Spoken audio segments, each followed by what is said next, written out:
Let's begin.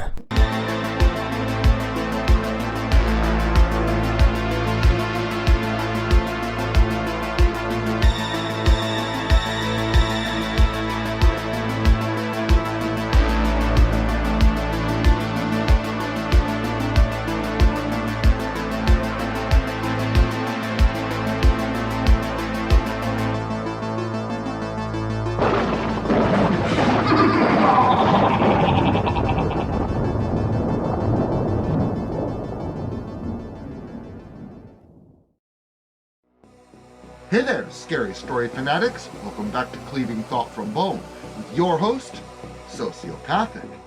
Ever feel like you escaped, yet you just couldn't get away? Such is the case with tonight's story, set within an all too familiar territory. So, get ready for an absconding tale of terror that Doughboy420 likes to call The Escape of Darryn Kwuill.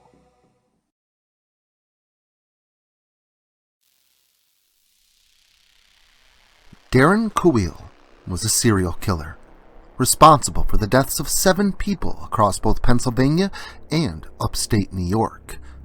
The guy was a nut job, and everybody was happy when he was transferred to a maximum security state prison after his sentencing was over. It helped them rest a bit better, knowing that he would be locked up for the rest of his life, far away from them, and far away from any other innocent people that he could snuff the life from. The problem was, Pennsylvania is well known for deer running out into the road. At times, it can even cause more accidents than drunk drivers. So, sure enough, a big buck ran out in front of the armored van, carrying Darryn, and off the road they went. The police escort behind them was helpless to do anything, as they watched the van tumble down into the ravine off the road before them.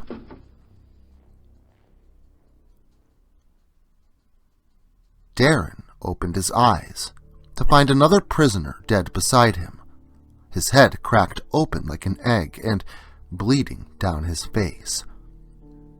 There was also a deceased transport officer lying face down on the floor of the van in a pool of blood. The killer attempted to act quickly, even though it hurt like hell. He was pretty beat up from the crash, but he managed to lean forward as far as his restraints would allow him, where he was able to grab the officer by the leg and drag him back toward where he was, then able to reach the keychain he had hooked to his belt. With the keys in hand, Darryn freed himself from the chains binding him to the van, and he was then able to force his way through the already heavily damaged back doors and make his way out onto free soil. He wasn't out of the woods yet. In fact, he was still in them.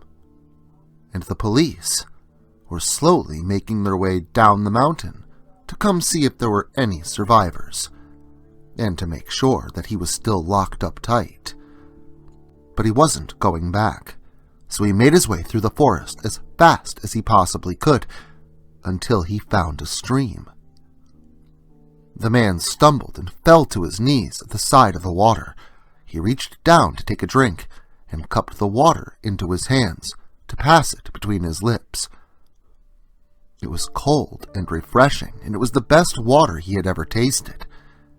He smiled and reached down to gather another handful of water, but when he did, he also gasped and jumped backward into the mud in fright. When he looked down into the reflection of the water, he didn't see his own rippling reflection looking back at him. Instead, he saw the face of an old woman, eyes hollowed out of her screaming face, her mouth hanging open to reveal broken and removed teeth, her nose removed and replaced with a single silver $50 in her nasal passageway where it once had been. His signature calling card. It wasn't always in the nose, sometimes in the eye, sometimes in the mouth, sometimes not even on the body, but there was always a silver $50 left behind at all 7 of his killings. Darryn shook it off and slowly crawled backward towards the water to once again look into the reflection. It was just his own reflection. Nothing more. "Fucking mind playing tricks on me," he muttered to himself before walking into the stream and following it further down the mountain. He walked in the stream for as long as he could to attempt to throw off any search dogs that might be sniffing after him, but it wasn't too long before the stream became quite rocky, creating a series of tiny waterfalls over the rocks so he could progress no further. Then, the familiar sound of music came along the wind. Darryn followed the sound as best he could, where he came to a field at the edge of the woods, and at the opposite end sat an old farmhouse. Darryn figured that maybe he could jack a car from whatever sap lived at the house, and he could use it to get out of there. But what Darryn didn't count on was the large corpse pit that sat at the edge of the forest right in front of him. He could smell it, but he couldn't see it. It was dark out by that point, and the corpse pit lay in the shadows. The man walked forward, thinking it would be easy pickings, but he suddenly dropped into the darkness, screaming along the way as he stumbled into a pile of dead cattle and roadkill. Darryn scrambled and immediately attempted to crawl out of the pit that the farmer had used to distract predators away from his livestock, but as he moved, he slowly stopped to hear the sound of rattling bones beside him. The man looked to his side, from where the sound had come, to find just a pile of dead animals. But then, one began to move. The rotting head of a buck shook loose from its body and slithered upward like a snake, spine still attached. Darryn screamed in terror as the deer's head slithered toward him, hovering in the air like a giant, disgusting tadpole floating through space. The buck's head moved forward, Darryn's back pinned against the dirt behind him. The snake thing moved inches from his face. Then suddenly, the exposed skull breached the flesh down the center of the creature's head and began to crack and split open. And then, as if something had grabbed a hold of the antlers and yanked them backwards, the head broke open to reveal the rotting innards within. But instead of a brain, inside, there was a human face set within a gore-laced ring of brain-like matter.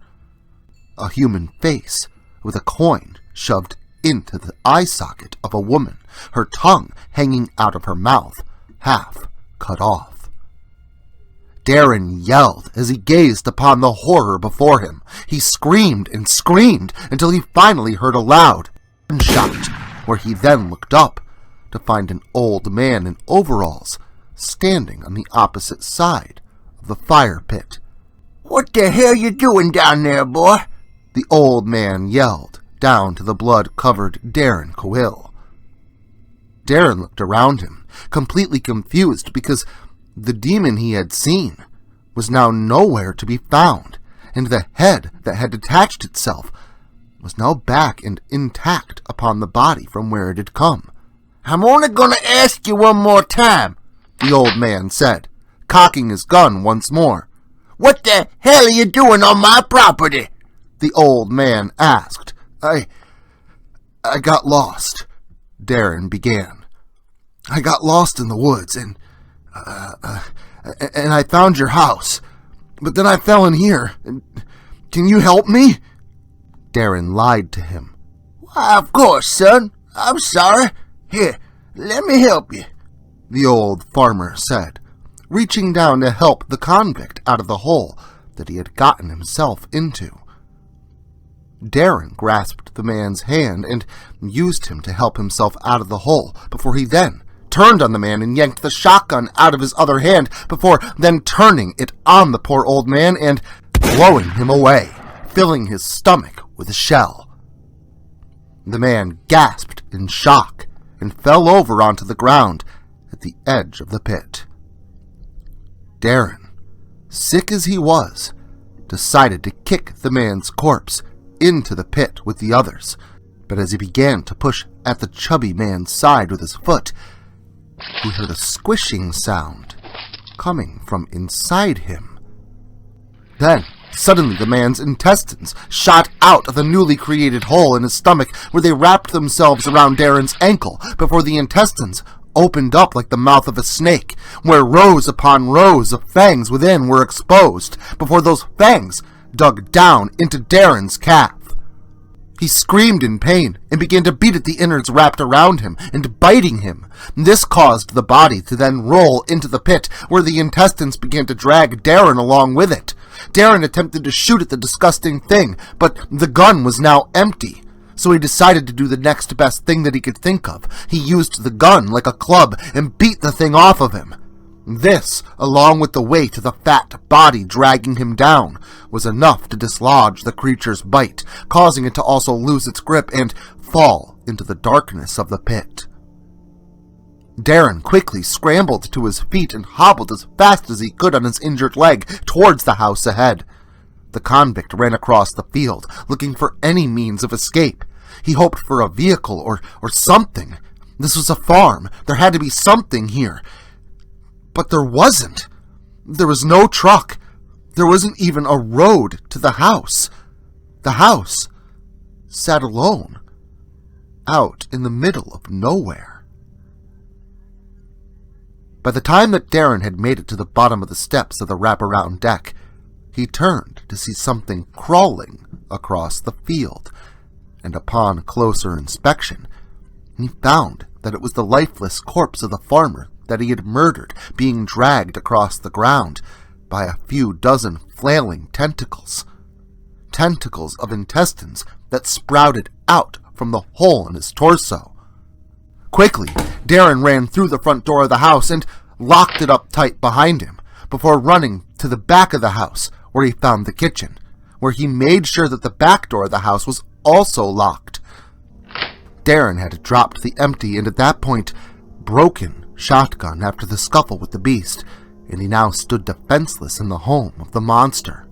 What was all that racket? An old woman said as she rounded the corner at the bottom of the stairs.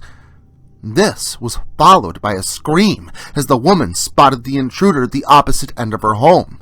She quickly ran back upstairs, and Darryn, not knowing what else to do, followed after her. She could be a monster too, or she could call the police and get him locked up again. Darryn was much faster than an elderly woman, and he quickly caught up to her at the top of the stairs before she even had a chance to get into a bedroom to hide. He tackled her to the ground and wrapped his hands around her neck. He squeezed until the air left her lungs and the life left her body. He knew he had to get rid of the body as quickly as possible, before it had a chance to start sprouting tentacles and attacking him. It was at this point he noticed a large garbage bin in the corner of one of the bedrooms.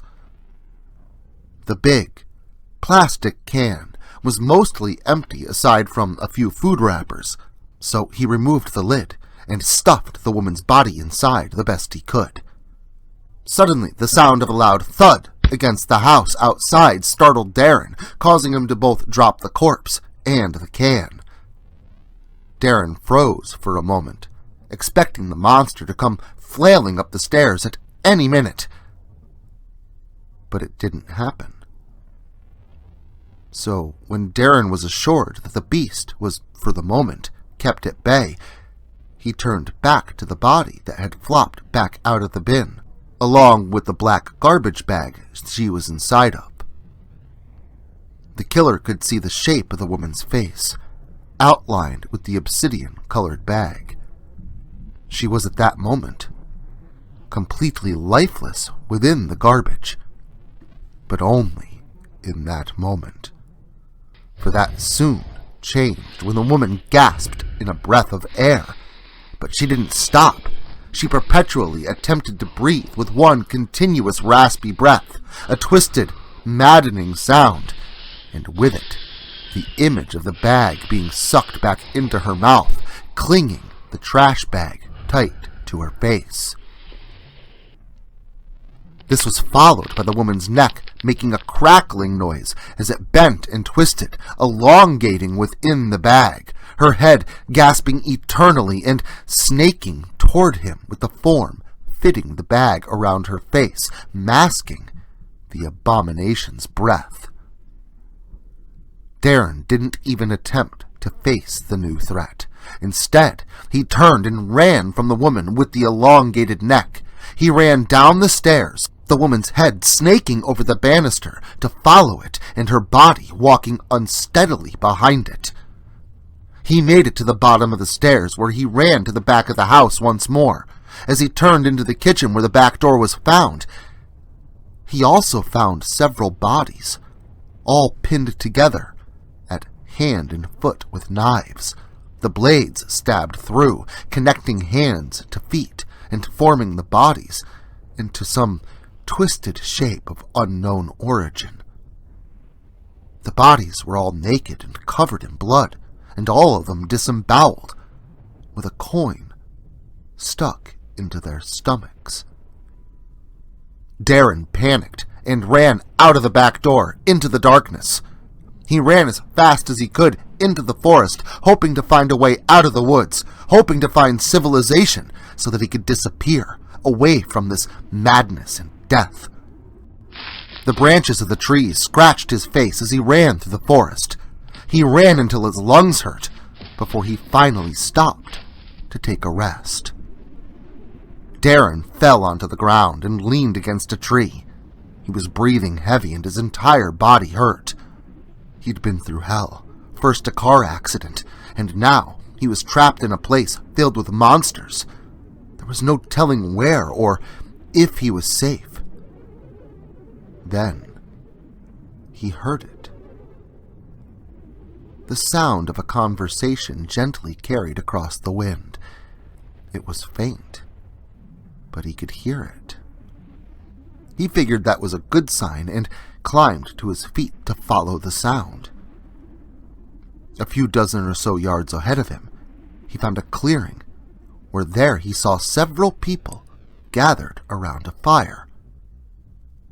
He began to approach the people, hoping that he would finally be saved from this madness. But then his foot stepped down upon a twig, letting out a loud snap within the darkness. This caused every figure around the fire to turn and look in his direction, at which point he noticed that something was wrong. He couldn't see very well from the distance he was from them, but he could tell that there was something off about them. Their dimly lit faces weren't quite right. Darryn then turned to run once more, but ran full on into the fat stomach of a very large man, or at least what he first thought to be a man. At first he thought he'd been caught by the police, because the very fat man wore a police officer's uniform, complete with a broken badge, and Darryn figured that he was going back to prison. He looked up to find a disgusting abomination of a face. His head was covered with patches of gray, scraggly hair, which led down to a forehead filled with rolls and wrinkles. His left eye was a bright blue, but his right eye could not be seen at all, because most of his right side of his face was covered with layers of blisters and boils and pus-filled sacs across his face. This led over into an upward-curled pig-like nose, and in his mouth were several broken-off teeth, giving the shape of tusks sticking out of his open-hanging jaw. Darryn yelled in fear as the monster before him grabbed him about the sides and carried him, kicking and screaming, towards the others by the fire. Suddenly, his back was on the ground, against the dirt, and all the figures could now be seen much more clearly. There were 7 of them, including the pork and beans pig cop. There was also a man with a long and fat face, a face that had been smashed in vertical and horizontal ridges, looking as though a grill's grate had been bashed across his face until it left the indentation within the bruised and bloody flesh. There was another man, dressed in a suit, complete with a top hat. His face was rotting and decayed, and he appeared to be melting away as he stood there, glaring menacingly at Darryn beneath him. Bits of flesh flopped down onto the convict's struggling body, nearly causing him to vomit in disgust. A woman with 3 faces. She had a curvaceous body that led up to a central, beautiful face, but mere inches from the beauty was a beast on either side. The flesh stretched and tore at the edges of her face to reveal a crying and grimacing face with cut-up skin on one side, with an angry and devilish one with burned skin on the other, and the happy, smiling girl in the middle. A man with large, fish-like eyes and a head that was split open down the center to reveal the gore beneath, splitting down through his nose and into his mouth that was filled with broken teeth.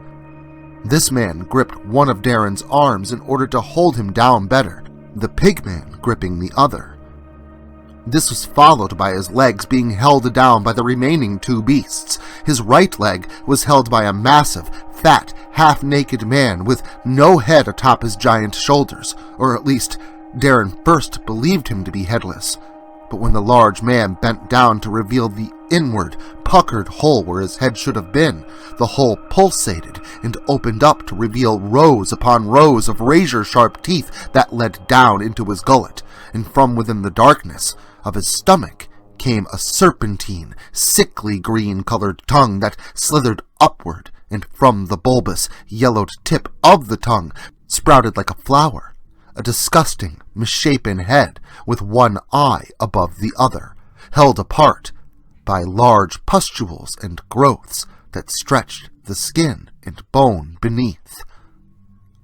Darryn screamed before the head slurped back inside of the tongue with a slippery, squishy sound, and then back into the gut before the creature's sphincter-like neck closed up behind it. The man gripping his left leg wasn't any more appealing. He was kind of like a cyborg, but not in your typical comic book kind of way. It was more like these mechanical parts were forcefully implanted into his body without any forethought at all. His mouth was split open at the center, and at the corners of his lips were broken out to make room for the large, beak-like metal jaws that pushed their way out from his throat. One eye was pale and dead-looking, while the other had some kind of mechanical device piercing the retina with a small needle, which connected to a larger magnifying apparatus, allowing him to see perfectly through one eye.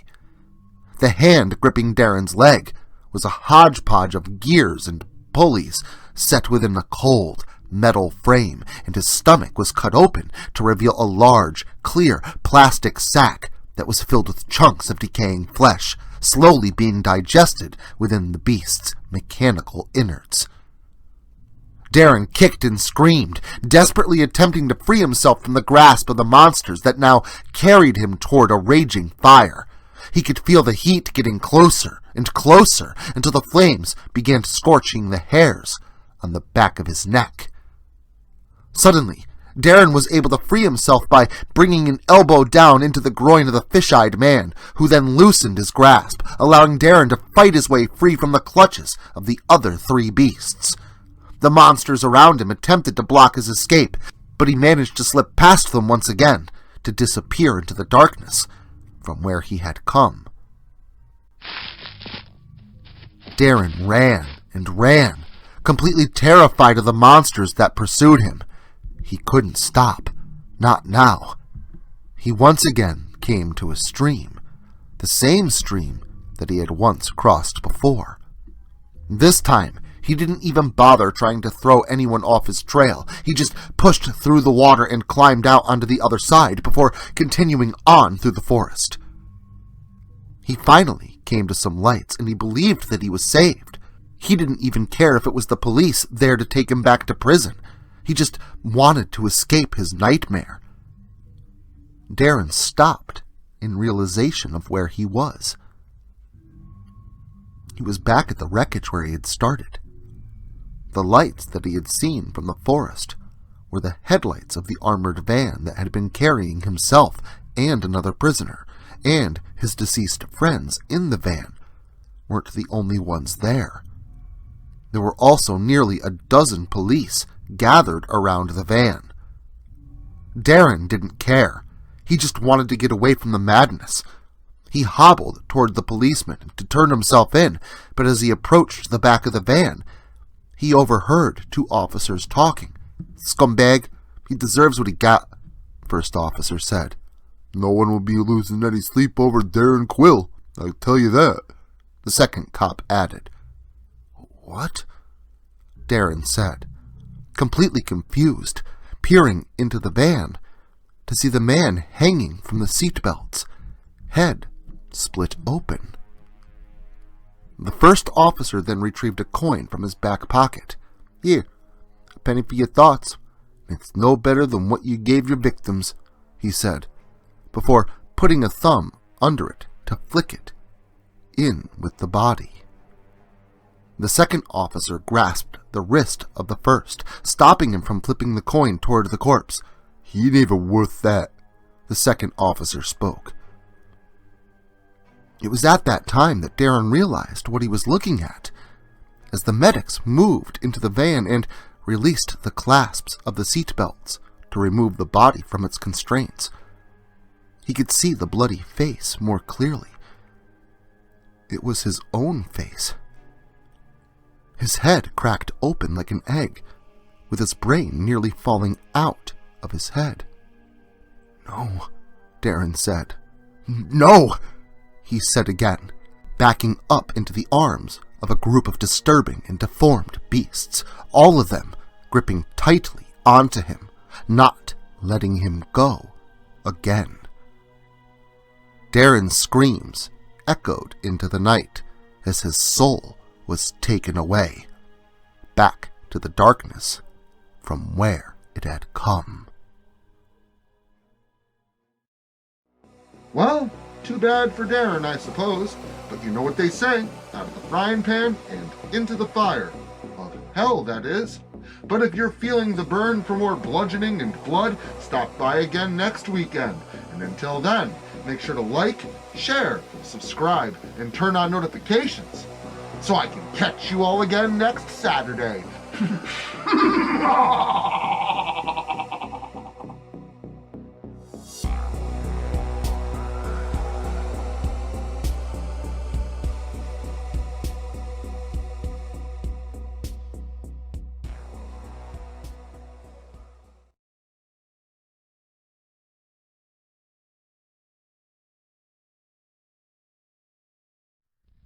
Social media can be very unpredictable, especially regarding horror content. If this content gets removed, all new content will be simultaneously presented on various websites provided in the description to this video. Make sure to follow me in other digital spaces so that you never miss out on the terror. Also, if you like this video, make sure to leave a comment and hit the like button. It helps the channel a lot. If you're new to the channel and you enjoy what's here, consider hitting that subscribe button and the notification bell so that you never miss an upload. Writing is a dream of mine, and it's all of you that make that dream come true.